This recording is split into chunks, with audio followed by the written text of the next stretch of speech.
At 8:51 on a Tuesday morning, two people walked into the same glass tower in Dublin, Ohio, and only one of them knew what the day was really about. He came through the north doors in a suit that fit a little too well, a leather folder pressed under his arm like a shield he'd forgotten he was carrying. He had practiced a handshake in the parking lot, out loud, twice. He believed today was about paperwork. 6 floors above him, a woman in a charcoal blazer set a cup of black coffee on a clean desk and did not sit down right away. She read her morning cue the way she read everything now. Slowly, completely, without hurry. The way a person reads once they have learned what a single missed detail can cost. A worn leather notebook sat beside her keyboard, its corners gone soft with handling. She did not yet know whose file was climbing the building toward her. Downstairs, he leaned on the contract's desk and smiled. "I was just sent up for the paperwork," he told the receptionist, in the easy voice that used to open every door he wanted. He did not ask whose desk the paperwork lived on. He had never once, in all the years I knew him, thought to ask that particular question. Some mornings don't announce themselves. They just open a door, quietly, and let the whole past walk back in wearing a borrowed suit. My name is Diane Kessler. I'm 52 years old, and for the last 4 years, I have been a senior commercial underwriter at Keystone Mutual, the person whose signature decides whether a policy lives or dies, whether a company gets to keep its promises or not. 6 years ago, I could not sign for a bag of groceries without checking whether the account would clear first. Funny, the distance a woman can travel while everyone assumes she is standing still. Welcome to her silent triumph. Get comfortable. Every woman in these stories was underestimated by someone who should have known better. Hit that like button and tell me where you're watching from. The man in the borrowed suit downstairs was my husband for 19 years. His name is Gregory Marsh. Hold on to that suit, that folder, that easy smile. You'll want to remember them. Because to understand what happened in my office that afternoon, you have to go back to the night he stood up at a dinner table and taught our entire family exactly what he thought I was worth.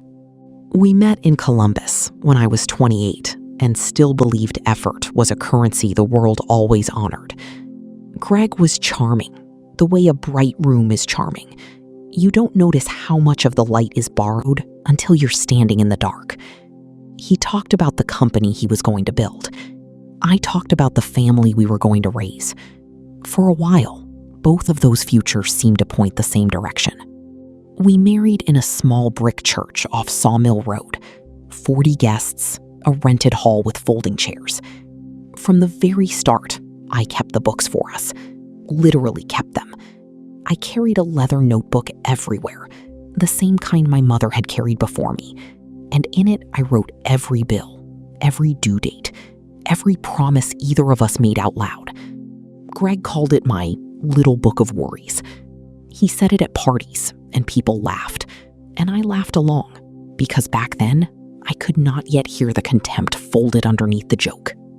Our son Theo arrived when I was 37, 3 weeks early, blue at the lips, with a heart that had not finished building itself back. Tetralogy of Fallot, the cardiologist said. 4 separate defects crowded into one small chest. There would be surgeries. There would be years of appointments stacked like cordwood against a long winter. I wrote every one of them in the notebook, in my steady hand, because forgetting was a luxury a boy like Theo could not afford. So I cut my hours at the little agency where I processed small commercial claims. Greg's contracting business was finally catching, and we agreed, I want you to hear that word, we agreed, that I would hold the home steady while he chased the big contracts. I believed we were 2 people playing one long game. I kept the calendar, I kept the faith, I kept a notebook full of a life I thought we were building with 4 hands instead of 2. What I never thought to write down was the only figure that ever mattered. How slowly a man can leave a marriage while still sleeping every single night in the bed. The end came at a table in front of everyone, and the in front of everyone was the entire point. It was his mother's 75th birthday, a rented banquet room off Route 33, both families in their good clothes, a sheet cake with too many candles. Theo was 8, worn out from a cardiology appointment that same morning, dozing with his cheek against my shoulder. I remember thinking, of all things, that it was almost a nice night. Greg stood to give a toast. Halfway through the second sentence, it stopped being a toast. He said he had carried this family long enough. He said he was tired of being married to a woman who lives in a notebook instead of the real world. Then he said the word divorce, the way you'd read a line off a spreadsheet. Flat, final, rehearsed. And turned to his brother and added with a small shrug, somebody in this family had to be the adult. The room went the specific kind of quiet that only comes when everyone has heard something they can't unhear. My mother-in-law stared into her plate. My sister reached across and took my hand, and I felt nothing, because all the feeling in my body had gone somewhere to hide. And then Greg did the thing I still see when I close my eyes. He reached over, picked up the leather notebook I'd set beside my purse, and held it up over his head like a lawyer holding up evidence. "Here," he said, grinning.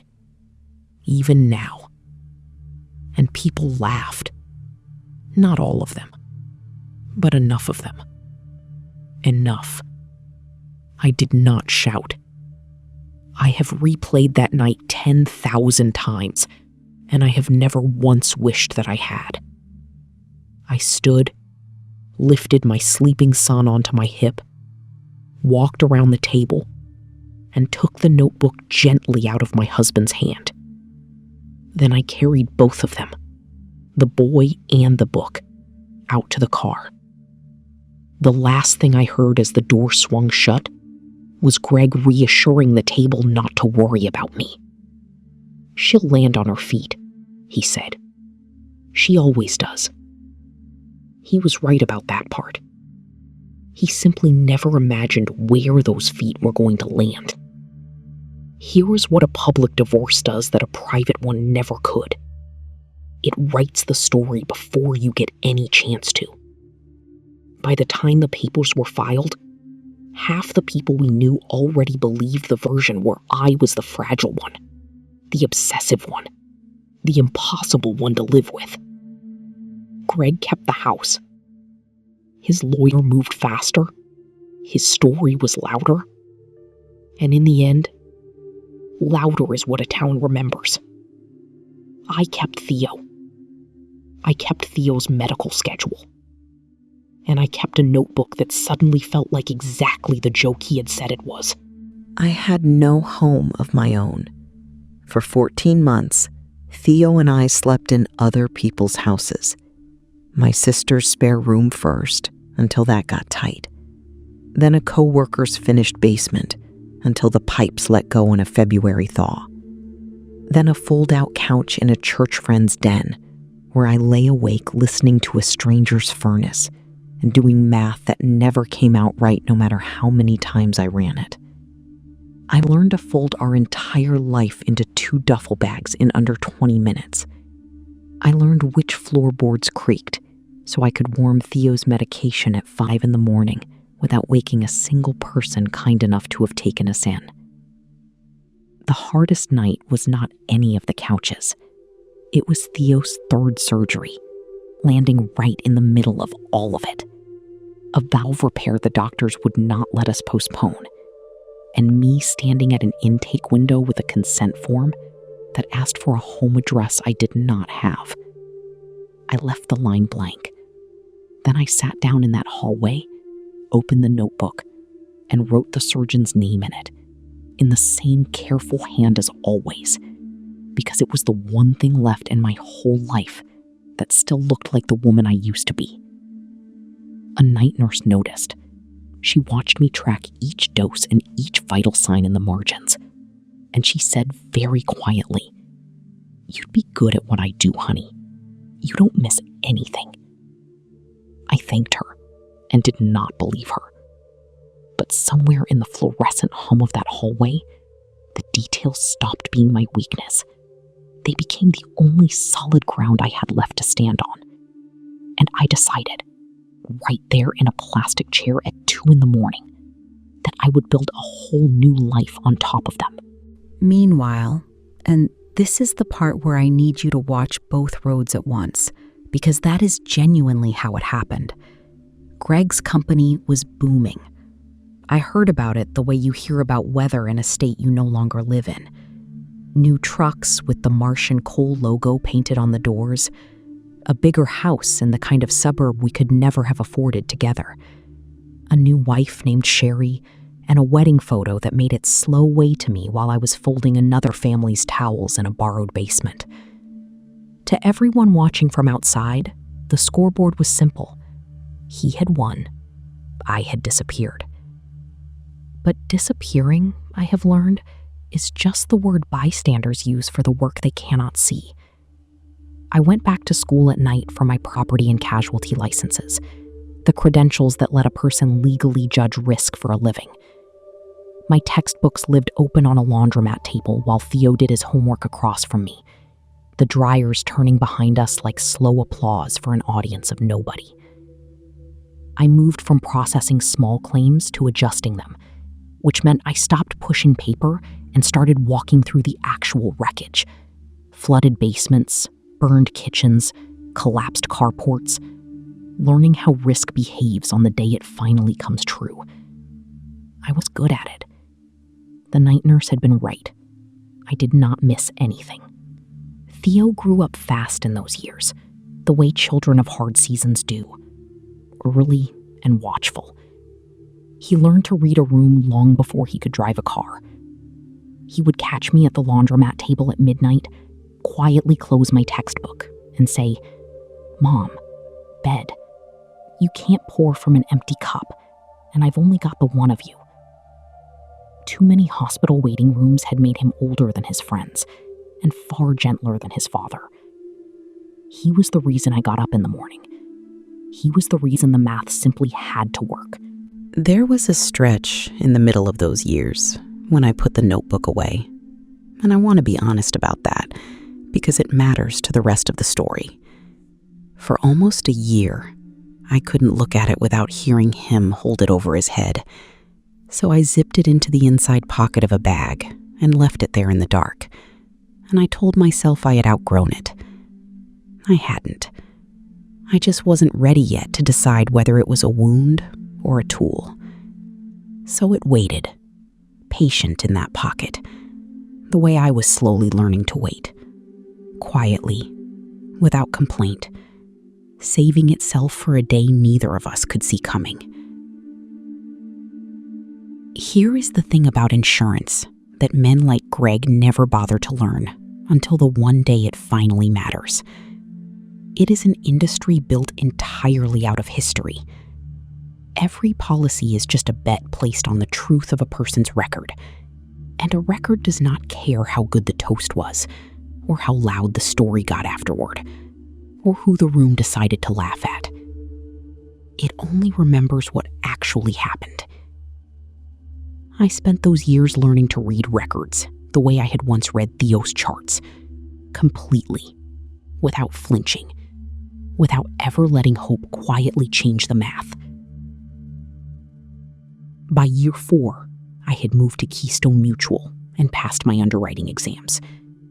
By year 5, I was reviewing full commercial accounts on my own authority. By year 6, I held sign-off power over mid-market policies and the surety bonds that contractors must secure before a city will let them lay a hand on a public building.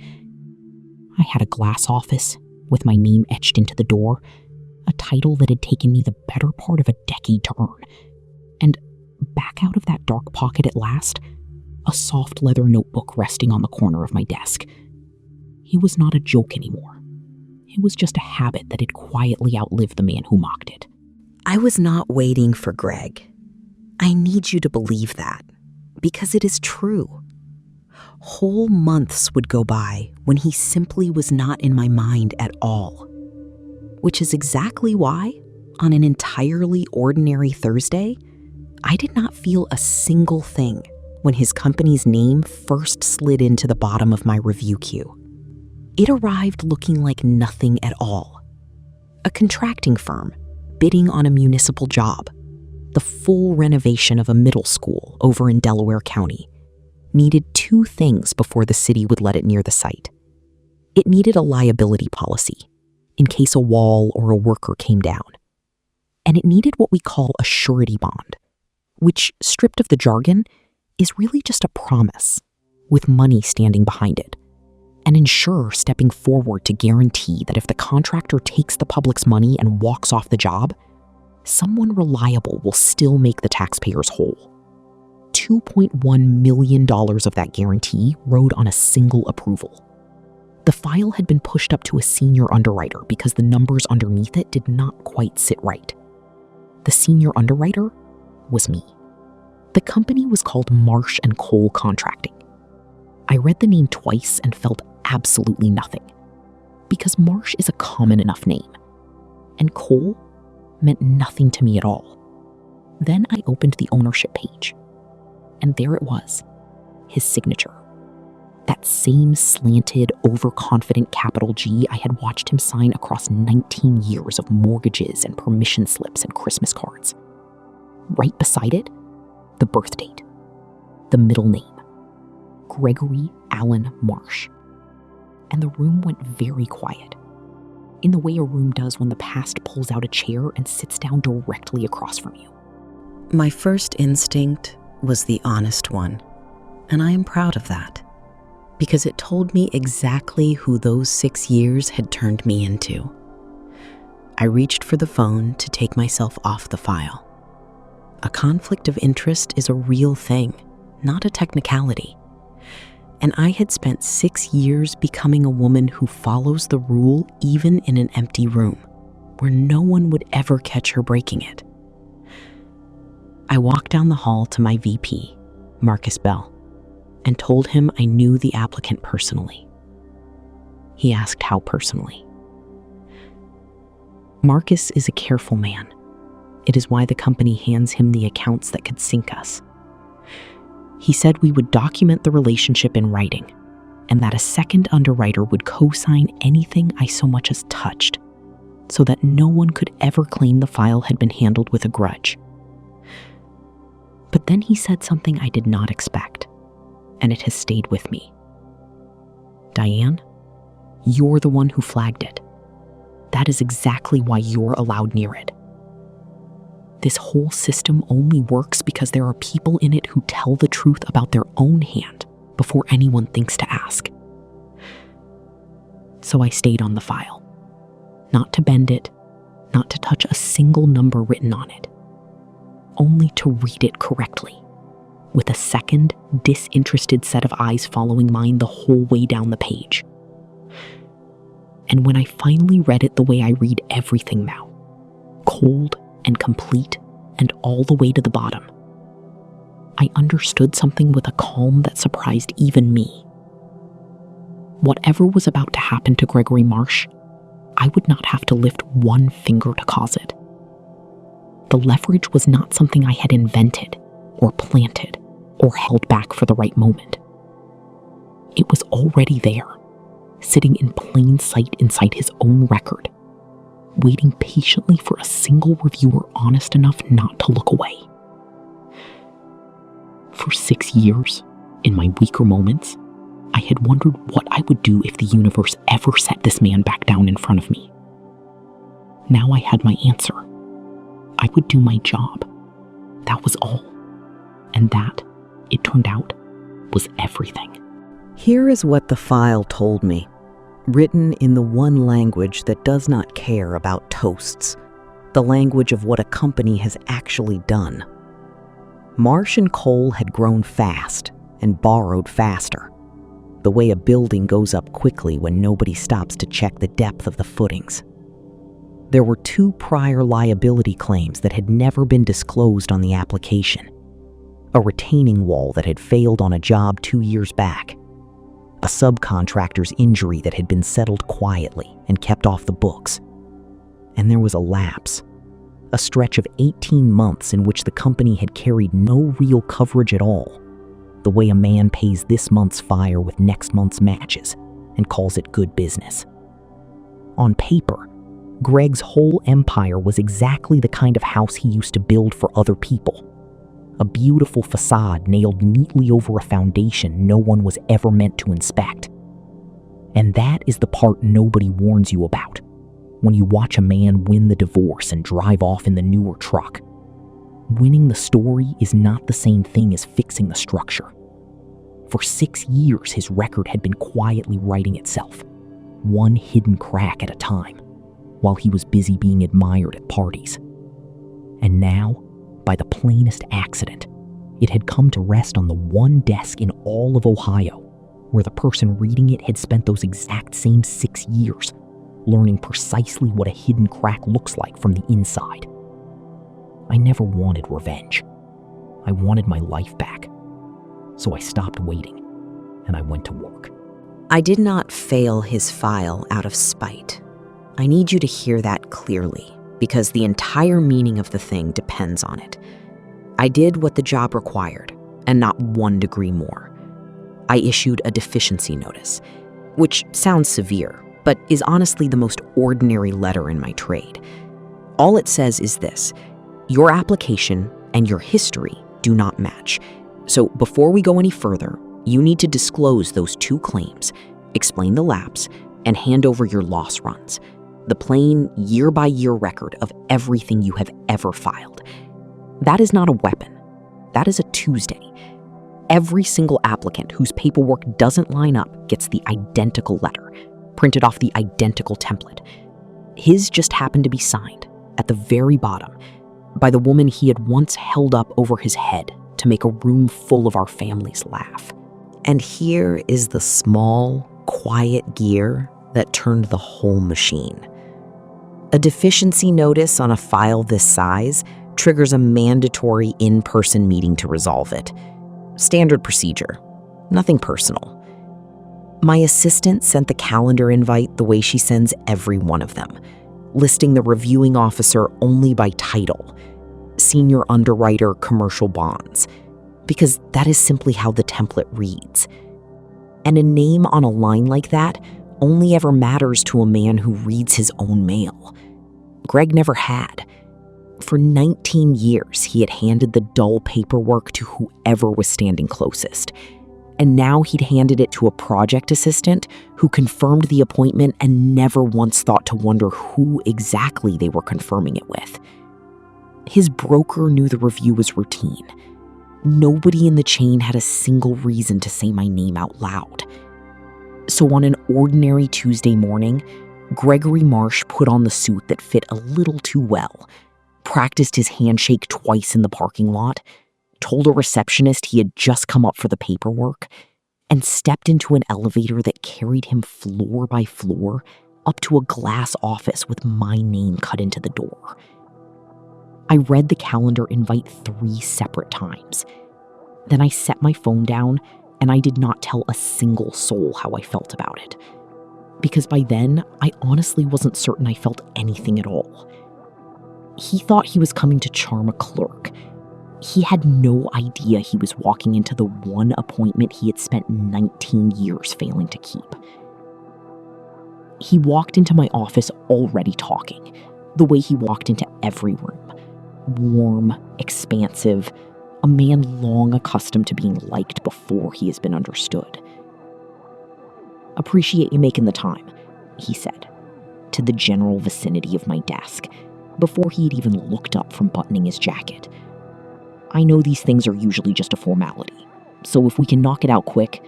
Then he looked up, and I watched it happen across his face in stages, the way you watch a wall come down in a controlled demolition. First the top, then the middle, then all at once. First, the polite half-smile a man gives a stranger. Then a flicker of confusion, a face slotting into a groove he could not quite place. Then the color draining out of him completely, all in a single second, as the name carved into the door and the woman sitting behind the desk finally became the same fact inside his mind. Diane, he said. Just my name. Not a greeting. A question he already knew the terrible answer to. I gestured to the chair across from me. I kept my voice at the exact same temperature I use for every applicant who has ever sat in it. Mr. Marsh, we're here to resolve the deficiencies on the Marsh and Cole application. There are 2 undisclosed liability claims and an 18-month coverage lapse that have to be documented before the file can move forward. I slid the notice across the desk toward him. His hand stayed in his lap. He did not reach for it. His eyes had gone somewhere else entirely. They had found the corner of my desk and the worn leather notebook sitting exactly where it always sits. Corner soft, spine cracked, unmistakable. I watched him find it. I watched him recognize it. I watched him remember the banquet room and the toast and his own hand lifting that same little book over his head while a table full of our families laughed on cue. 6 years arrived on his face all at once, and he whispered, so quietly I think it was mostly meant for himself, "You kept it." I did not answer that. Some things do not require an answer. They only require a witness. For one long moment, neither of us moved. Outside the glass, the office kept up its ordinary noise. A printer somewhere, a ringing phone, someone laughing about a lunch order. The whole indifferent machinery of a normal Tuesday, carrying calmly on around the smallest, quietest reckoning it would never know had happened. And then, because a man like Greg never stays down for long, he found his footing again. The old confidence slid back over his face like a mask he had worn for 19 years. He let out a small, disbelieving laugh, the kind meant to make you feel foolish for the air you're taking up. Diane, come on. You're not going to make this about us, are you? That was a lifetime ago. He spread his hands, warm and reasonable, the very picture of a patient man being unfairly cornered. This is business, and you're a professional. Everybody says so. Don't let something personal get in the way of a simple decision. There it was, right on cue. Even now, even here, his very first instinct was to make my judgment the suspicious thing in the room, and his own need the only reasonable one. He kept going when I didn't answer, the words tumbling faster over each other. About the old days, about how we were both young and stupid back then, come on. About how a small favor here, a little professional discretion there, surely wouldn't hurt anybody. Not really. Not between 2 people with all that history behind them. He never once used the word fraud. He didn't have to. Stripped of the charm, he was asking me for the very same thing he had always asked me for, across all 19 years of it. To be one more time, the quiet woman who kept his secrets in a little book and smiled for the table while she did it. And sitting there, I finally understood the exact shape my whole life had been bending toward without my ever knowing it. Here is the number I will carry to my grave. 6 years earlier, across a scarred conference table, This same man had slid a check toward me for $43. My fair share, he had called it, of a marriage I had spent 19 years holding together with both hands. $43. And now his entire future, the company, the new house, the reputation, every last piece of it, ran through a single $2.1 million guarantee that could not move 1 inch without a signature. My signature. $43 then, $2.1 million now. I did not say that out loud. I did not say anything triumphant at all. I don't do that anymore. And even if the old urge had still been in me, it would have been beneath the work. And the work is the only thing that ever truly saved me. I stood up because I had decided the meeting was over. I did not raise my voice. I did not lean across the desk. I did not smile. Not the small, victorious smile he was almost certainly braced for. The one that would have let him tell himself, later, that I had done all this out of spite. I looked at him with nothing on my face but the plain, level steadiness of a woman doing the job she had bled for. And I said the only sentence I had left for him. Your file gets the same review as every other file on my desk, Mr. Marsh. No better and no worse. Then I picked up the notice, told him evenly that the co-underwriter would be following up with him in writing, and I walked out of my own office, left him sitting alone in the chair with the truth and the untouched paperwork and the little leather notebook he had once been so sure he'd taken away from me for good. I did not slam the door. I have never once in 6 years needed to slam a door. I just let it click shut behind me and let the procedure do exactly what procedures are built to do. The file resolved itself the way honest files always do, without any further help from me. He could not cure the deficiencies because there was nothing to cure them with. The 2 claims were real. The lapse was real. The loss runs told the truth, even when the man across the desk would not. The bond was declined on the merits, by the numbers, co-signed by a second underwriter, documented top to bottom, with nothing personal anywhere in the file, because there had never been anything personal in the math. Marsh and Cole lost the school contract, and within the year, I heard through the long grapevine of a small industry, the company folded entirely. Not because of me, because of the foundation he had spent 6 years refusing to let anyone inspect. I wish I could tell you I felt triumphant. I have turned that evening over 100 times, and the truth is, I didn't. What I felt, sitting alone in my car in the parking garage, with both hands resting on the wheel, was a strange and heavy tiredness, a grief almost. Grief for the 28-year-old who had believed effort was always repaid. Grief for the 14 months of other people's basements. Grief, most of all, for the father that Theo was now never going to have. Being right, it turns out, costs you the childish fantasy that being right will feel good. And there was a harder cost still, one that no procedure I know of could ever fix.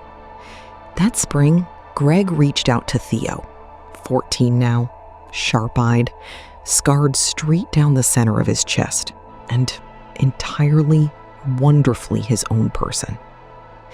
Theo read the message twice, then handed me the phone and said in a voice far steadier than mine has ever been, "He didn't show up when it actually counted, Mom."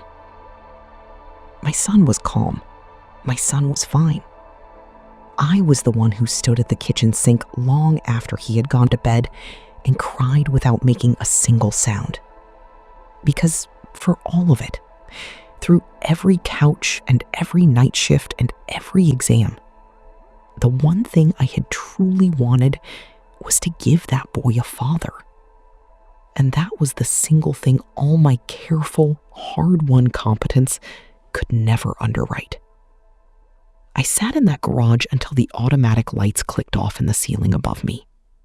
Then I drove home to my son, which was the only direction that had ever really mattered. So no, I didn't win. I just, at long last, stopped losing. There was a real difference between those two things, and it took me 6 years and a $2.1 million file to finally feel it settle all the way into my body. The notebook still sits on the corner of my desk. Someone new joined my team last month, and after a week, she finally worked up the nerve to ask about it. Why a woman with 3 monitors and a corner office keeps a beat-up leather book she never seems to type a word into. I told her the truth. I said it is where I write down the things that actually happened, in my own hand, so that no one can ever again stand up at a table and tell a whole room that they didn't. Here is what I know now, for whatever it may be worth to you, wherever you happen to be listening from. The people who humiliate you are almost never planning for the version of you that simply keeps going. They build their entire story around the single day they knocked you down, and then they stop reading. They never once turn the page to see who you become in the chapters they are no longer in. And the quietest revenge in this whole world is not a speech, or a slammed door, or a clever line you rehearse in the shower for years. It is this: becoming someone whose signature they will one day need. And then, when that day finally arrives, simply doing your job honestly and treating them exactly, precisely, like anyone else. Because to a man who built his entire life on being the most important person in every room, being treated as ordinary is the loudest thing you will ever say to him. I closed his file on a Tuesday. Then I picked up my notebook and I went home to my son. If this story meant something to you, hit that like button, subscribe, and tell me in the comments. I'll see you in the next one.